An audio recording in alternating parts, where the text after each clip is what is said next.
So for interior designers, I mean, just think about going to the design center and being bombarded with 100,000 different fabric samples. And you're going through the process of, how do I choose which ones? And so for codes and labeling for interior designer, there's been an organization that was put together to label our fabric samples. So those memos that you will get from Kravet, from Knoll, if you've gotten some already, from Design Text, they'll be labeled with these icons that you see on this first page. So here's just a little bit a history. You may have been introduced to the Federal Trade Commission, or the FTC, created by an act of Congress way back in 1914, initially commissioned to prevent unfair methods of competition in commerce. So example, when we say unfair in 1914, you can almost see like a traveling salesperson selling, this great silk from the Orient, and it was something else. And so that's kind of how it started, to protect what was being sold and given to the consumers. It was expanded in 1938 to also include unfair or deceptive acts or practices. So in 1938, what if they said this was made by monks? Monks, they spent hours hand weaving this, and so then it was made on the machine. So unfair or deceptive acts or practices. We began to see, especially in textile products, labeling rules and guidelines. And again, that was to afford consumer protection. So today, we're able to look at a label and see it's cotton, it's fiber content, cotton.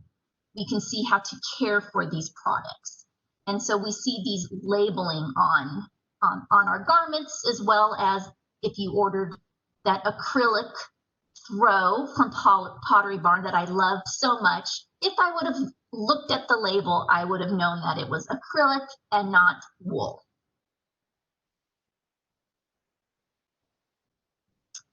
There's also voluntary labeling, and I find this also helpful to designers. So I'm purchasing products, I'm going crazy purchasing products for a model home, for example. And if I'm choosing between two, let's say I'm ordering baskets for my project, and I see that between two companies that I have to choose from, maybe one's made in the USA, and maybe one, or they're both, fair trade, they're fair trade for the planet. If I see some of these voluntary labeling, as an aware designer, I might choose one company over another. So I always appreciate these voluntary labelings. So I'm trying to support, local, made in the USA. Well, maybe it's made in Arizona, and so I can save a little bit in transportation, maybe. So all these voluntary labeling actually do help me make decisions, and they will help you as a designer. Then there's also trademarks or trade labeling. So maybe you've heard of the Woolmark seal of approval or the cotton seal of approval. What this does is professional organizations get together, like the cotton, the cotton organization, the American Cotton Association. They come together and they produce their own guidelines of what they feel that people who receive this stamp, this seal, this labeling should receive. So that's kind of labeling. And there's also trademark and registered trademark labeling. So you've probably seen this already. So we've been working with samples of fabric all semester, and you may have seen an R for registered trademark or TM for trademark. So for example, vinyl or polyester, it might not just say polyester. It might say polyester something else. with this trademark next to it, meaning that that manufacturer has trademarked a specific way of producing that polyester or manufacturing that polyester.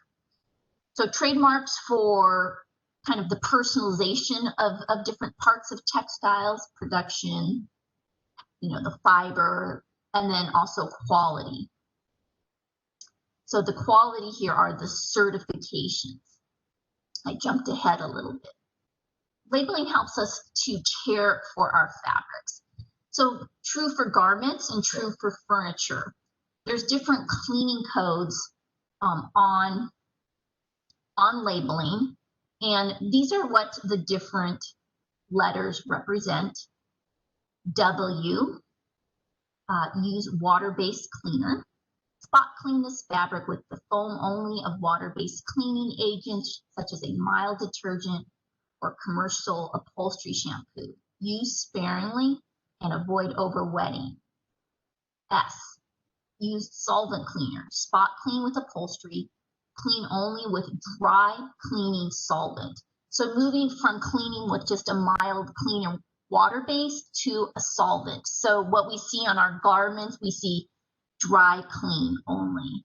And I don't know if you feel this way. I feel like more and more of my garments just say dry clean only.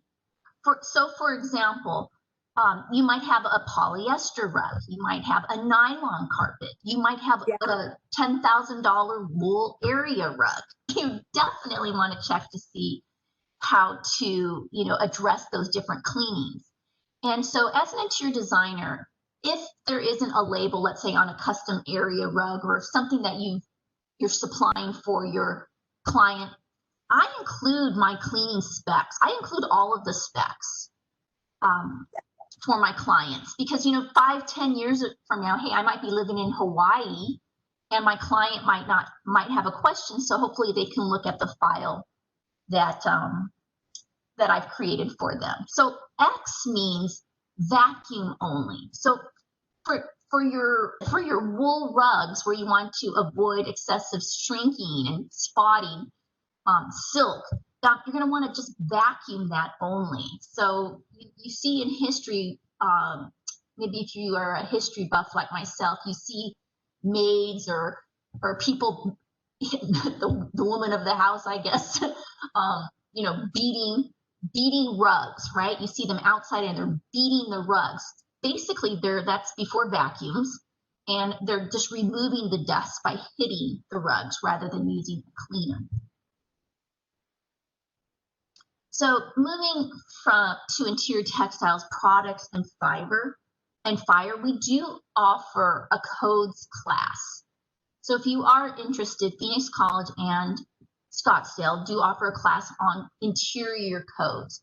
And we really don't have the time typically to dive too deep into interior fabrics, although it is mentioned.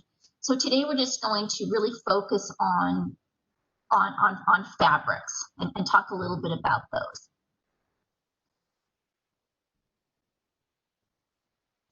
So as an interior designer, we don't want to specify materials that are flammable, right? But we do. So I just want you to just kind of think about it. We have cotton in our homes. We have silk in our homes. I have, flammable paper in my house, jute, sisal. Do you see cotton and silk, for example, in an office space? Do you see, silk draperies in a restaurant? And silk, maybe that's not a good, but let's just talk about cotton and rayon and some of those flammable things. And the answer is no. So the first thing I want to point out is that the end user and who is in the space and the amount of people that are in the space is going to affect kind of how strict we need to be with flammable products. So in our home, at the most, if I have 4 people living in my home, 2 right now, in the event of a fire, most of us could get out of the home safely.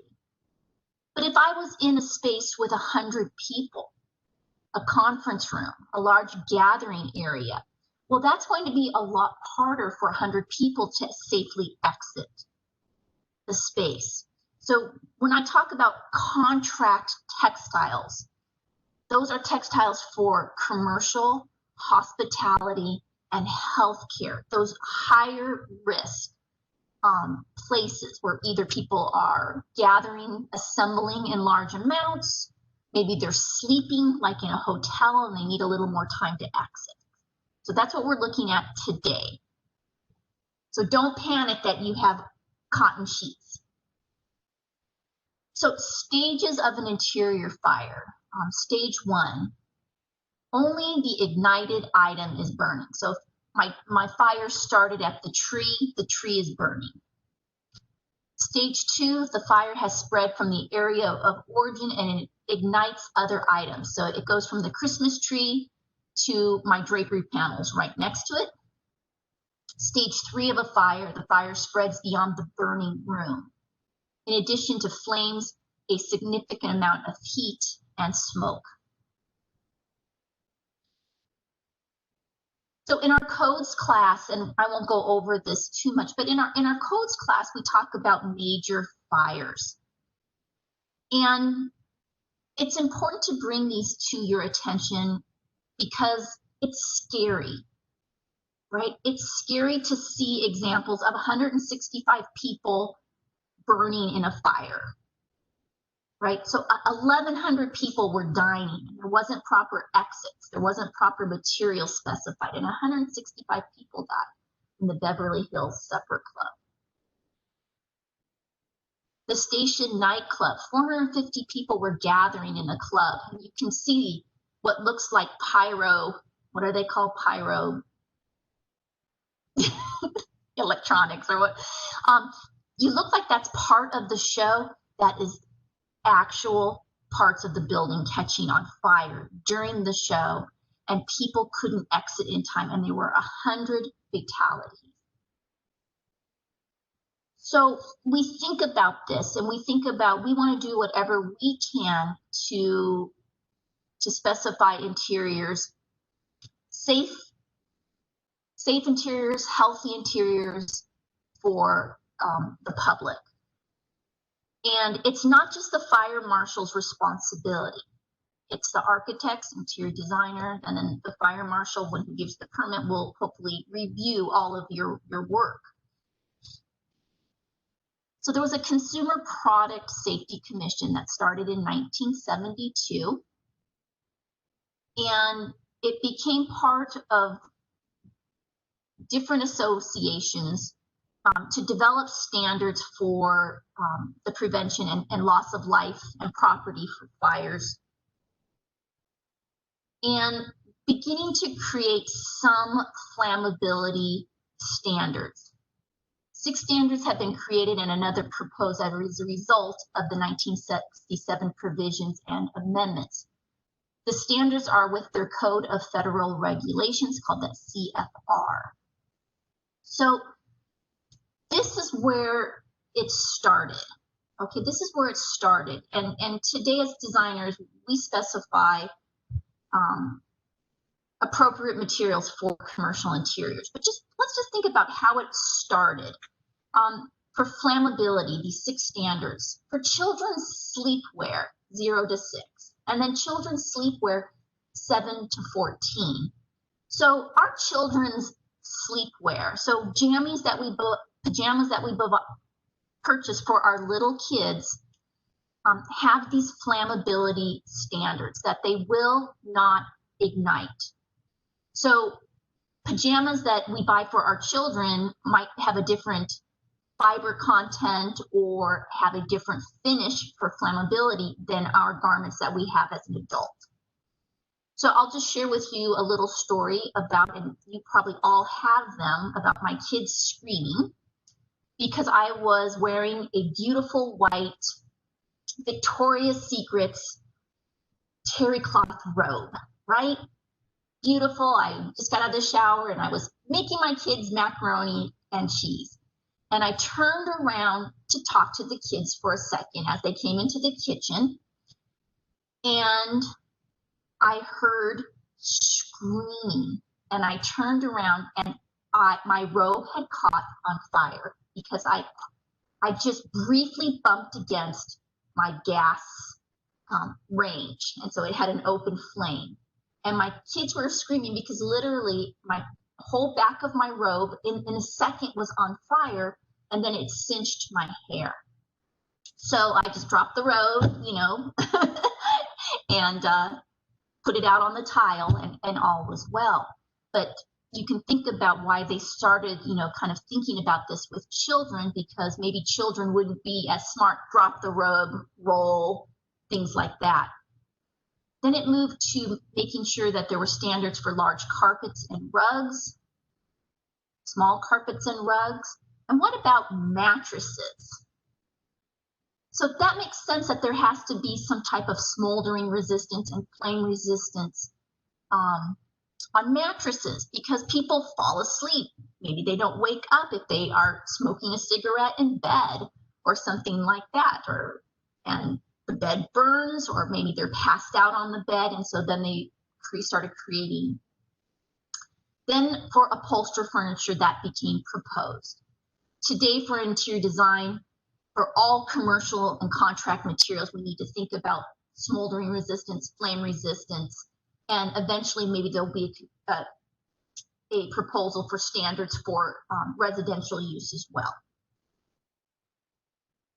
I love warnings, like, you know, keep upholstery away from flames or cigarettes. So it hasn't been put into place yet, but you know, don't smoke on mattresses, right? Don't do that. So there's some voluntary warning labels right now on mattresses and on upholstery. And here's what we're going to spend the majority of our exercise. So you have an exercise.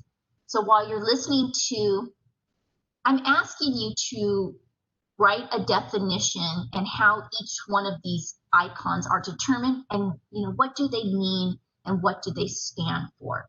So you're welcome to print that out right now or type it up, and you can turn that in quickly. But I'm basically asking you to understand all of these labeling marks.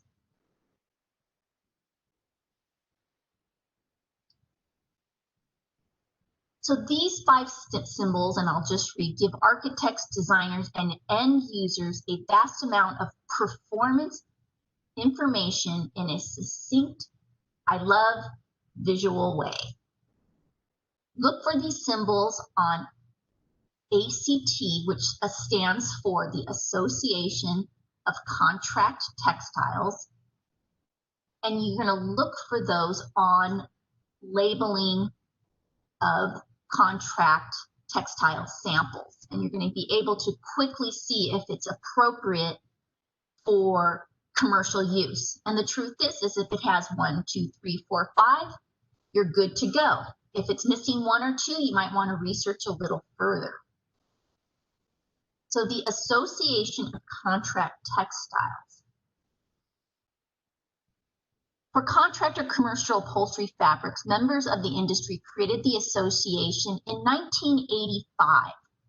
So I first graduated, let's see, early 90s, and the certification program was just starting, beginning in 1985. So I still do remember having to go to places like Pindler and Pindler or Kravet, looking for contract fabrics, and having to look up each and every test that was on the label to see if it met my standards. And it was really quite tough. So beginning in 1985, groups came together, major companies came together and created the certification process. So I like it. It was a collective. It was a collective association. So the companies that pooled together, called fabric wholesalers, will include places like Knoll, Design Tex, Pindler and Pindler. There's a whole list of them on their site. They pooled their resources together to create this association. And it was founded to address a variety of issues related to contract fabrics. And so their mission would be to design, develop, produce, and promote textiles for commercial interiors, united for support, strength, credibility, and common interest. So when we work together, we create great results. And I think this association is a great example of that. So here are just some of the principal members of the group. You can look at the full list online. This also gives you, if you go to the association, this also gives you your best resource. If you're starting a project for the first time, for example, if you're going to design a bank for the first time, believe it or not, I've designed a bank. If you're going to design a bank for the first time and you thought, well, how do I begin to know what would be the best companies to look for in terms of textiles? Here you go. This is where you want to start. So in order to make fabric specification easier, the ACT member companies adopted a body of popular tests that measure important performances criteria for fabrics in the contract interiors market.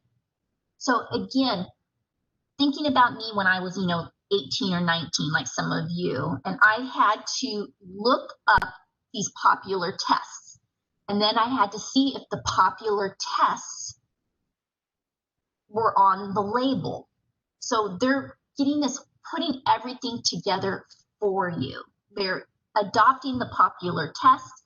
They know what the performance criteria is for major codes for the the Fire Association of America. They're pulling all this together in one place so that we can now easily label and read our contract textiles. So if we were in class together, I would have passed out a contract textile to every one of you. So if you have one, you might want to just take a look at the back. So here is what a label looks like. This is from the Design Text group. We've gone through some of these things before. Here is the name, Alethos Plus. Here is the name and color. I guess here is the name, here is the color. And it's used, it gives you of what it's used for. So think about that. When you're an interior designer and you're designing for a bank, you might need to put fabric, select fabric for upholstery, for panels that divide small workstations for people. So if you've seen an open office and there's all those workstations, those are called workstation panels. You might have to, put something on a wall. So it's very helpful when they tell you the usage, they tell you the fiber content, and they're telling you the abrasion. And we'll go through this a little bit, but I just wanted to just kind of point out each part of the label. Cleaning, water solvent, and if there's a warranty, so there's a warranty by Design Text for 5 years that this won't slip, slab, fade, all those good things.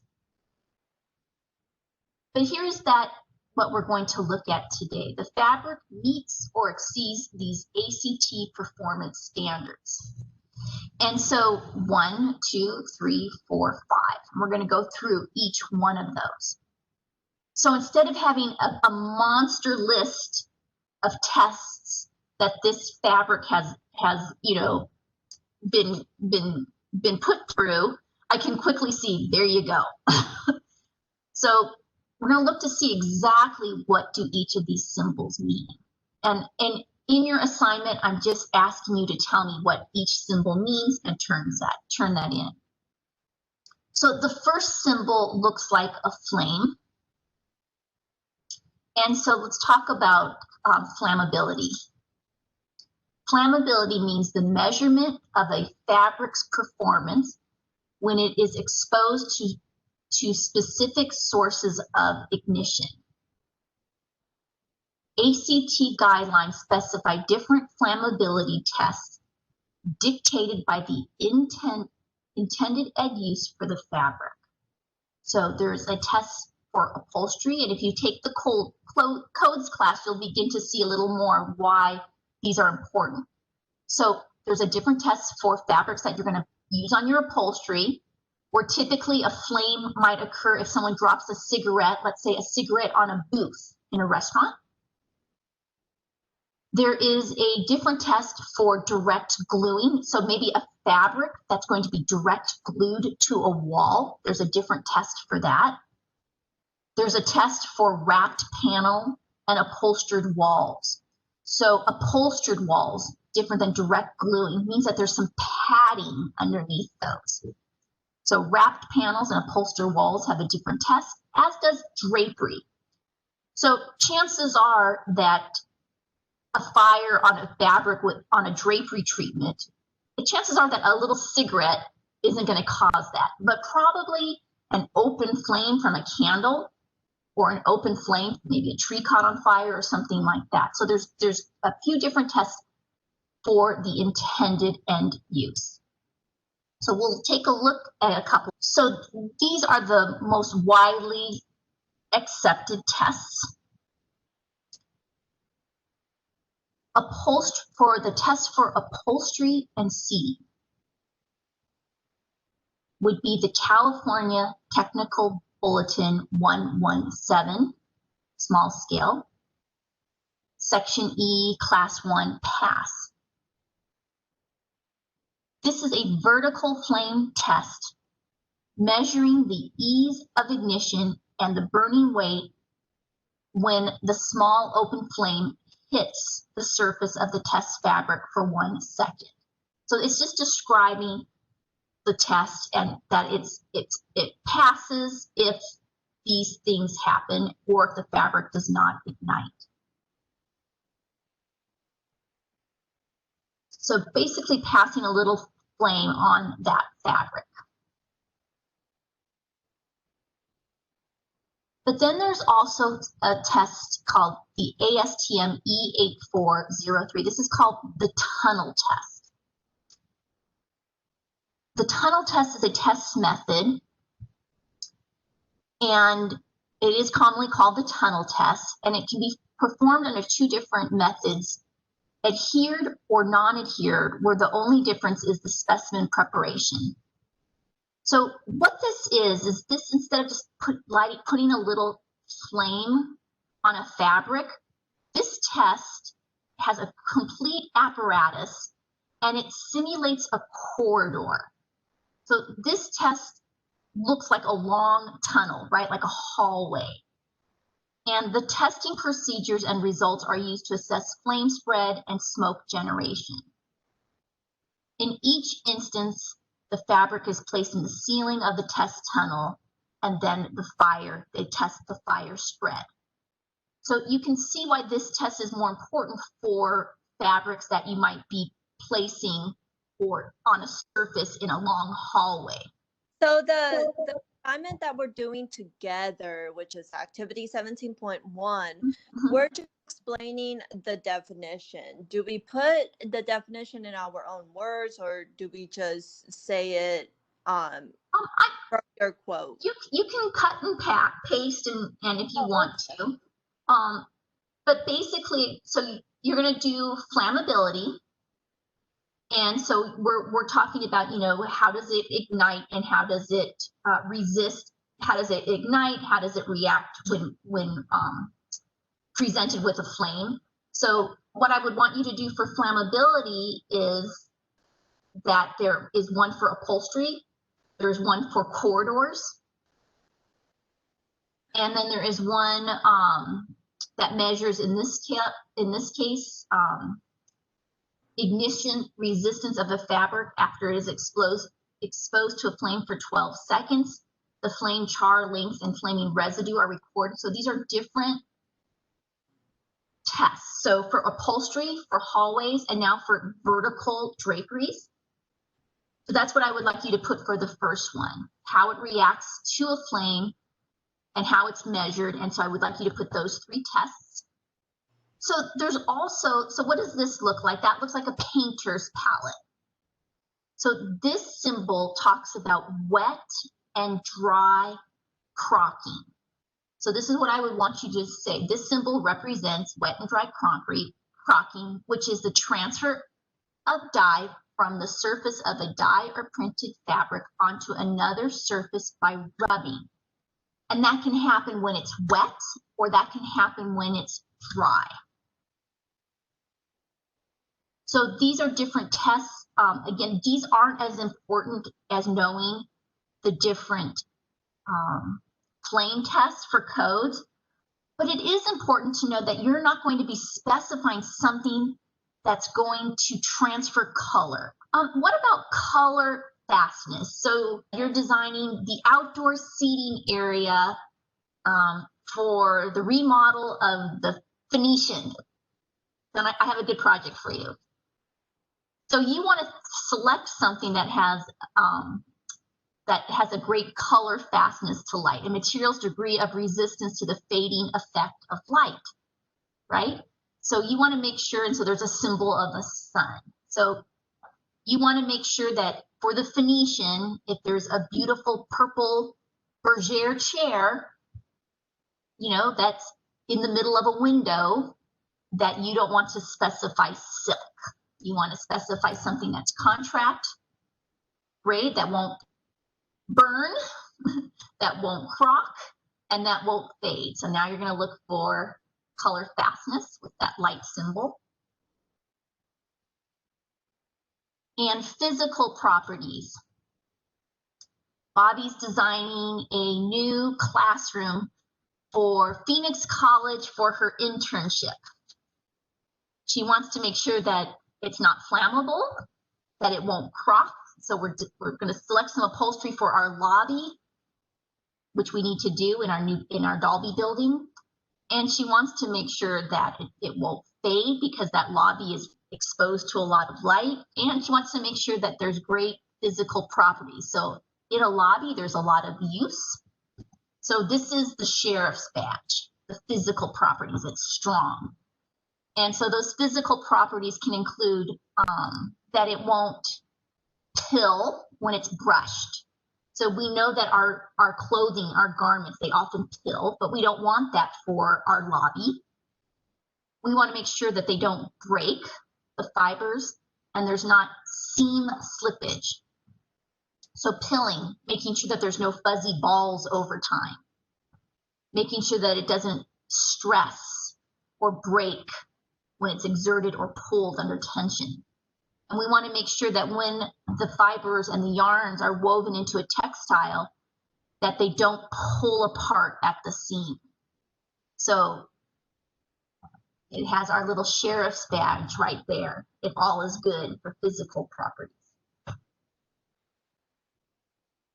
Here's just example. I got this lecture a long time ago, and I've updated it over the years, but some of the things I've kept. This was from an actual sales rep from Design Tex, the fabric company, and she actually brought in pictures of actual client problems. Seam slippage, right there and right there. So if that was a Design Tech fabric, and they're having this problem with the seam slippage, first they would see whose fault is it? Was it a defect in the fabric? Was there a problem in the way it was upholstered? And then whoever is found responsible, or everyone can come together and they'll replace the upholstery. So we have a little a and a tall a, and that stands for abrasion. Abrasion is the surface wear of a fabric caused by rubbing and contact with another fabric. So abrasion. So think about your booth again, that abrasion, rubbing with one fabric, that's what's on your pants, and then the fabric that's on the booth. And there are different categories. A means it is still suitable for contract textiles. Undercase. Uppercase means it's very durable and suitable. So heavy duty is a large uppercase A. So we're going to look at what a Weizenbeek method test looks like. And so your lowercase a, it might it might do 15,000 or 20,000 double rubs or rubs before showing any wear. So that's someone going into a booth 15,000 to 20,000 times before showing wear. Heavy doodle, heavy duty, 30,000, 40,000 and above rubs before showing wear. So the two tests, people do want you to know what the Weizenbeek test is. That's the double rub test. A Weizenbeek machine is used for this test, allowing samples of the test fabric to be pulled tight into a frame and held stationary. Individual test specimens cut from the warp and weft direction are then rubbed back and forth using an approved cotton duck fabric as the abradant, and then they determine how many double rubs there are before the abrasion shows noticeable wear. So here's what that test looks like. So they'll place the sample that they're testing. There'll be a cotton canvas that goes back and forth, and then they'll determine when there's wear. This is the Martindale machine. It's a little similar, but instead of double rubs, just swipe back, swipe forth. It's more, and it more rotates, like kind of sandpaper to show abrasion. So for our students, this point comes from, and I think the double rub game. So when we had our fabric rep come in, she warned us of this. Don't fall in its trap. So usually I pass out fabrics to everybody, commercial fabrics, and I ask how many double rubs are on your label. Someone will shout out 60,000, someone will shout out 80,000, someone will shout out 100,000. And then every once in a while, you'll get someone who says 200,000. So it is strongly suggested that double rubs exceeding 100,000 are not meaningful in providing additional value in use. Higher abrasion resistance over 100,000 does not necessarily indicate a significant extension of the service life of the fabric. And I recall what the fabric rep told me, that basically the fabric that you selected that's over 100,000 rubs will probably go out of style before it shows wear. So really anything over $100,000, don't get trapped into paying a lot more for it or anything. I mean, anything from 30,000 to 100,000 double rubs is good.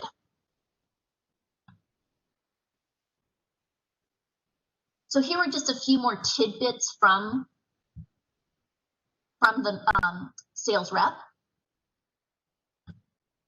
And just a couple things to keep in mind. Not all fabrics are approved for upholstery, to be upholstered. So on all models. So this is just coming from Steelcase. It's a company that provides really heavy duty commercial seats, task seating. And so not all fabrics would Steelcase allow to be upholstered on this chair, for example. So you're going to want to make sure that you do a little bit of research if you are working on things. So upholstery fabric, I couldn't put a panel fabric on this, or a wall covering fabric, for example. So you'll just want to make sure that to recognize that not all contract materials can be upholstered or are suitable. This is a quick sketch from the rep, and I kept it because she knew that this is important to really have in your mind. At the beginning of class, I said most upholstery fabrics are 54 inches wide, and then they go down the roll by yard. Panel fabrics, so those panel fabrics used for open workstations.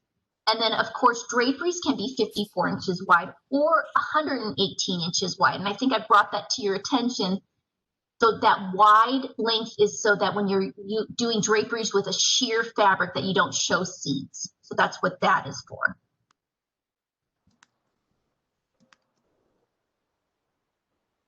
She brought to your attention things that you've learned about already, the warp and weft and selvage edge,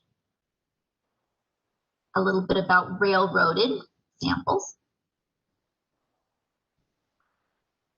A few weeks ago, we talked about the importance of a pattern's repeat and the size of the repeat, and that someone who is an outstanding upholsterer will match each of the pattern in the exact same place. And just notice how it comes down the seat from the welt to the side of the cushion. It's a perfect match. It continues on perfectly. So probably if you purchased a floral $400 or $500 sofa, you might not see that type of exceptional consistency dealing with the large repeats of pattern. I have had this problem, and just to think about two-way patterns, you know, that they repeat in two different directions, and is it suitable for a curve? Like, do they line up, right?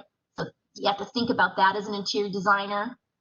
In a sectional or in a lobby, if you change or rotate the direction of a pattern, is that going to look weird? Because all of a sudden you have this change at the corner. It does look weird. Some fabrics are just too thick and stiff to manipulate. So for example, like some fabrics are just too thick to welt.